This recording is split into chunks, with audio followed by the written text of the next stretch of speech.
Assalamualaikum warahmatullahi wabarakatuh. Salam hormat saya untuk Bapak Dr. Didin Hikmah Perkasa SMM yang telah memberikan kesempatan kepada saya untuk mempresentasikan materi kuliah terkait manajemen kompensasi dan hubungan industrial dengan tema hubungan ketenagakerjaan. Adapun tujuan dari presentasi ini antara lain, poin pertama, agar semua mahasiswa Universitas Dian Nusantara lebih memahami materi kuliah yang Bapak berikan terkait manajemen kompensasi dan hubungan industrial. Poin kedua yaitu untuk mengetahui seberapa jauh kami memahami materi tentang hubungan ketenagakerjaan. Poin ketiga, sebagai tolak ukur atau parameter untuk menentukan nilai tugas besar dari mata kuliah manajemen kompensasi dan hubungan industrial. Baik, untuk mempersingkat waktu, kita lanjutkan ke slide yang pertama.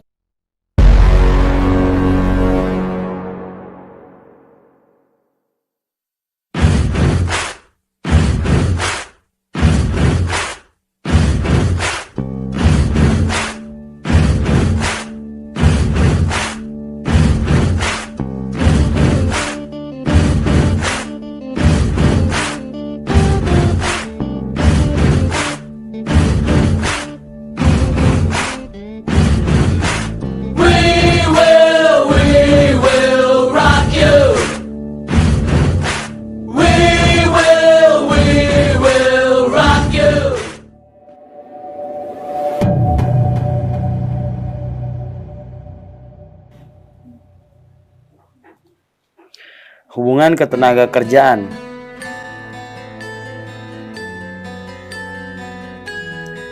Hubungan industrial ketenagakerjaan adalah segala sesuatu yang berhubungan dengan tenaga kerja pada waktu sebelum, selama, dan setelah selesai masa hubungan kerja, baik pada pekerjaan yang menghasilkan barang maupun pekerjaan berupa jasa.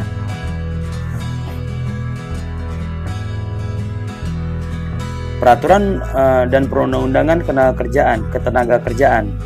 Pada pasal 1 angka 16 mengartikan hubungan industrial adalah suatu sistem hubungan yang terbentuk antara para pelaku dalam proses produksi barang dan jasa yang terdiri dari unsur pengusaha, pekerja atau buruh, dan pemerintah yang berdasarkan nilai-nilai Pancasila dan Undang-Undang Dasar Negara Republik Indonesia tahun 1945. Peraturan tersebut dilandasi dengan tujuan sebagai berikut. Yang pertama, memberdayakan dan mendayagunakan tenaga kerja secara optimal dan manusiawi. Poin kedua, mewujudkan pemerataan kesempatan kerja dan penyediaan tenaga kerja yang sesuai dengan kebutuhan pembangunan nasional dan daerah. Yang ketiga, memberikan perlindungan kepada tenaga kerja dalam mewujudkan kesejahteraan. Poin keempat, meningkatkan kesejahteraan tenaga kerja dan keluarganya. Dalam hal ini gaji yang sesuai dengan keahliannya. Next. Pasal 5 Undang-Undang 13 tahun 2013 menegaskan bahwa setiap tenaga kerja memiliki kesempatan yang sama untuk memperoleh pekerjaan tanpa adanya diskriminasi. Tenaga kerja dapat diklarifikasikan menjadi 3 kelompok, yaitu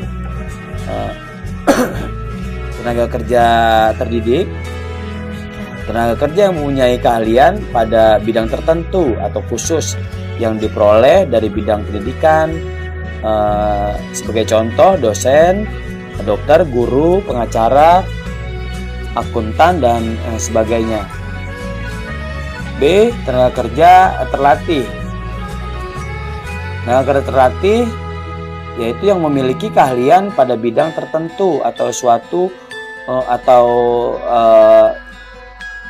bidang khusus yang diperoleh dari pengalaman dan latihan, sebagai contoh supir, tukang jahit, montir, yang membetulkan mobil dan motor dan sebagainya. Tenaga kerja tidak terdidik dan tidak terlatih. Tenaga kerja ini mengandalkan tenaga, tidak memerlukan pendidikan maupun pelatihan terlebih dahulu. Sebagai contoh, kuli bangunan, pembantu rumah tangga, buruh pabrik, cleaning service dan sebagainya.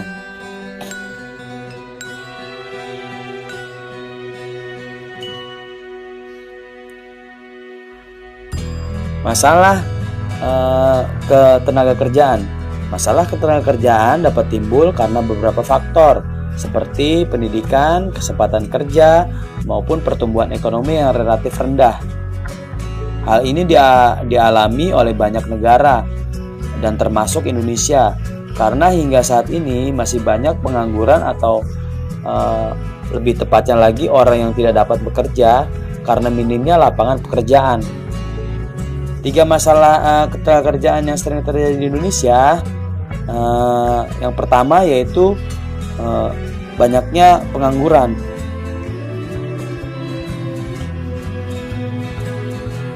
Banyaknya pengangguran disebabkan karena tingginya jumlah penduduk dan tidak diikuti dengan lapangan pekerjaan yang cukup. Masalah ini merupakan yang paling utama di Indonesia. Begitu juga dengan rendahnya kualitas tenaga kerja dan pertumbuhan ekonomi yang menjadi faktor utama dan timbulnya masalah ini. Yang kedua, lapangan kerja yang rendah. Lapangan kerja yang rendah timbul akibat jumlah angka kerja yang kerja produktif tidak sebanding dengan jumlah tenaga kerja yang disediakan. Hal ini menjadi salah satu pemicu masalah pengangguran. Yang ketiga, kualitas tenaga kerja yang rendah. Kualitas tenaga kerja yang rendah yaitu tingkat pendidikan yang rendah baik formal maupun non formal. Kemampuan ekonomi masyarakat Indonesia yang tergolong rendah menyebabkan ketidakmampuan untuk meraih pendidikan yang tinggi, untuk kuliah atau kursus dan sebagainya. Next, perselisihan hubungan industrial. Perselisihan hubungan industrial mencuat karena perbedaan pendapat yang berujung pertentangan, baik itu dialami pengusaha maupun gabungan pengusaha dengan buruh atau pekerja, maupun antara sesama serikat pekerja atau serikat buruh dalam suatu perusahaan yang sama. Biasanya SPSI sama dengan serikat pekerja lain atau dengan SPI dan sebagainya. Jenis-jenis perselisihan hubungan industrial. Next. Jenis-jenis perselisihan hubungan industrial yang pertama yaitu perselisihan hak. Perselisihan hak muncul akibat tidak terpenuhinya hak serta adanya perbedaan penafsiran atau pelaksanaan dari aturan undang-undang atau kejanggalan perjanjian kerja atau peraturan perusahaan dan perjanjian kerjasama. Yang kedua yaitu perselisihan kepentingan. Perselisihan kepentingan ini terjadi dalam hubungan kerja yang tidak memiliki kesamaan pendapat, terutama perihal pembuatan atau perubahan syarat-syarat tertentu yang tercantum dalam perjanjian kerja atau PKB maupun peraturan perusahaan atau PP. Misalnya kenaikan gaji atau uang makan, transportasi, dana premi dan lain-lain. Yang ketiga yaitu perselisihan pemutusan hubungan kerja atau PHK. Perselisihan ini karena perusahaan atau pengusaha melakukan pemutusan hubungan kerja. Biasanya terjadi akibat pendapat yang tidak sesuai dalam pengakhiran hubungan kerja dari satu pihak saja atau dari satu perusahaan.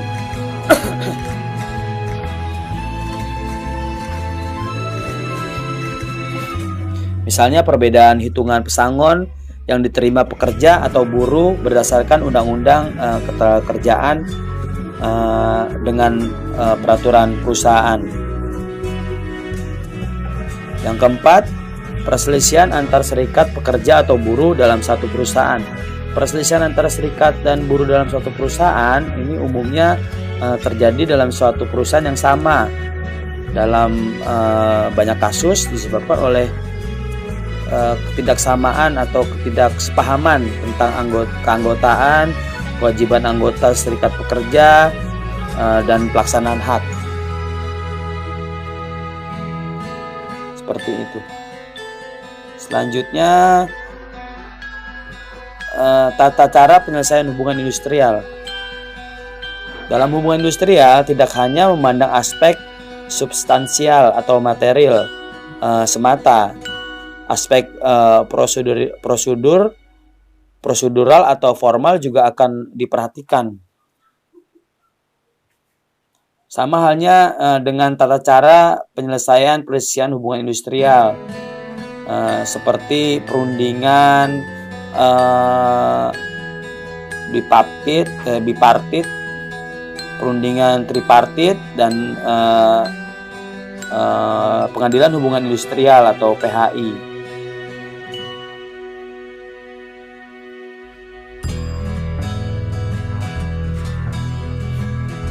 Next. Satu, perundingan bipartit.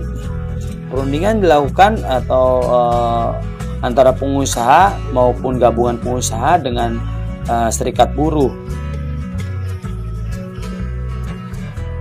Jika tidak menemukan kata sepakat, para pihak berselisih akan melanjutkan perundingan tripartit. Sedangkan jika kedua belah pihak menyepakatinya, maka dibuat perjanjian bersama dan didaftarkan pada pengadilan hubungan industrial di mana perusahaan itu berada. Perundingan tripartit. Perundingan tripartit terdiri dari yang pertama mediasi, yang kedua konsiliasi, dan yang ketiga arbitrase.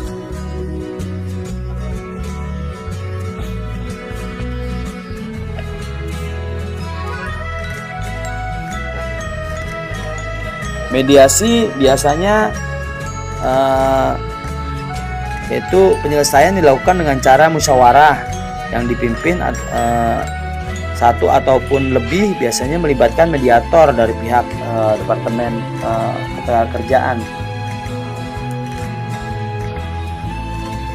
Adapun dalam tahap ini para pihak memperoleh kata sepakat, maka dituangkan dalam perjanjian bersama dan didaftarkan di pengadilan hubungan industrial setempat.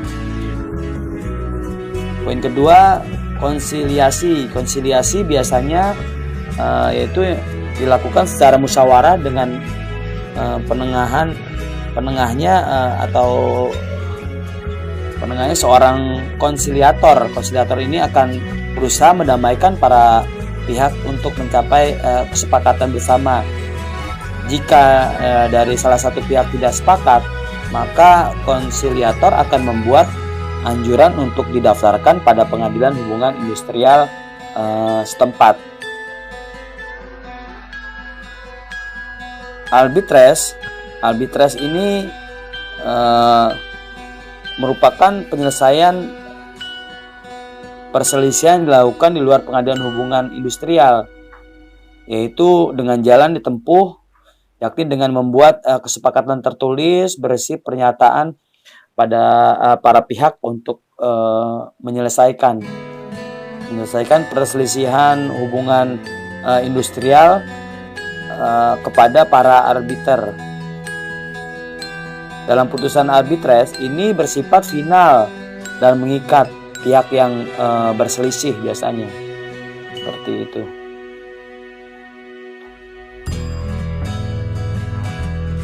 Next, pengadilan hubungan industrial atau PHI. Para pihak yang tidak menyetujui dan menolak anjuran dari mediator maupun konsiliator akan melanjutkan perselisihan dengan mengajukan gugatan ke PHI atau Pengadilan Hubungan Industrial. PHI memiliki kompetensi absolut dalam memeriksa dan memutuskan perkara antara lain, yaitu pada tingkat pertama tentang perselisihan hak, pada tingkat kedua pertama dan terakhir terkait perselisihan kepentingan. Yang ketiga, pada tingkat pertama terkait perselisihan pemutusan hubungan kerja atau PHK. Poin keempat yaitu pada tingkat pertama terakhir terkait perselisihan serikat pekerja atau buruh yang terjadi dalam suatu perusahaan. Next. Para pihak disebutkan di dalam undang-undang, yaitu bahwa terdapat 3 pihak yang memiliki fungsi yang berbeda-beda. Pihak-pihak tersebut antara lain adalah pekerja, perusahaan, dan pemerintah. Yang pertama, pemerintah. Dalam hubungan industrial, pemerintah memiliki fungsi sebagai pihak yang membuat kebijakan, memberi pelayanan, serta pengawasan jalannya sebuah perusahaan atau usaha. Selain itu, pemerintah juga berhak menindak jika ada pihak yang melanggar aturan yang sudah ditentukan oleh peraturan perundang-undangan ketenagakerjaan. Yang kedua yaitu karyawan dan serikat pekerja. Untuk menciptakan hubungan industrial yang harmonis, karyawan memiliki fungsi untuk menyelesaikan pekerjaan di perusahaan sesuai dengan kewajiban mereka masing-masing. Karyawan juga memiliki fungsi untuk menjaga ketertiban di perusahaan dan menghindari terjadinya konflik. Karyawan juga dapat menyampaikan pendapatnya secara demokratis serta mengembangkan keahlian mereka guna meningkatkan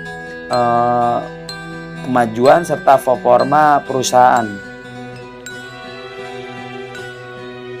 Yang ketiga yaitu perusahaan dan pengusaha. Sebuah perusahaan memiliki fungsi untuk menjalin hubungan yang baik dengan karyawan, mengembangkan usaha mereka, memberikan kesempatan lapangan pekerjaan bagi masyarakat, serta memberi kesejahteraan untuk karyawan mereka. Perusahaan juga sebisa mungkin untuk menciptakan hubungan industrial yang harmonis dengan karyawan. Perusahaan harus memastikan hak-hak karyawan terpenuhi hingga konflik tidak terhindarkan.